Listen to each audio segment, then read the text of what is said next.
السلام علیکم ورحمۃ اللہ وبرکاتہ۔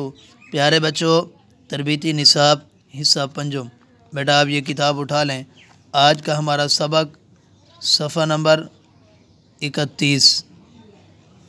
آج ہم نے بیٹا پڑھنا ہے سبق نمبر 7، سجدہ سہو کے مسائل۔ آپ توجہ کریں بیٹا، میں سبق شروع کر رہا ہوں۔ بسم اللہ الرحمن الرحیم۔ سجدہ سہو، سہو کے معنی بھول جانے کے ہیں۔ بھولے سے نماز میں کمی یا زیادتی کی وجہ سے جو نقصان آ جاتا ہے، بعض نقصان ایسے ہیں کہ ان کو دور کرنے کے لیے نماز کے آخری قعدہ میں 2 سجدے کیے جاتے ہیں، ان کو سجدہ سہو کہتے ہیں۔ سجدہ سہو سے نقصان کی کمی اس وقت دور ہوگی جب یہ تمام باتیں بھولے سے ہوئی ہوں۔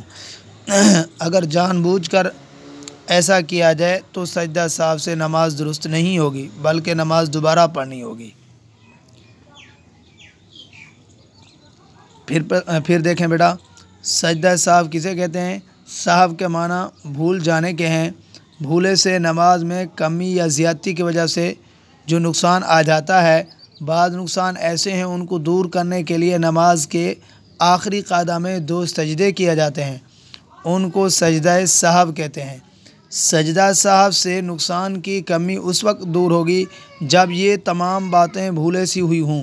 اگر جان بوجھ کر ایسا کیا جائے تو سجدہ سہو سے نماز درست نہیں ہوگی بلکہ نماز دوبارہ پڑھنی پڑے گی۔ جزاک اللہ۔ اللہ حافظ۔ السلام علیکم ورحمۃ اللہ وبرکاتہ۔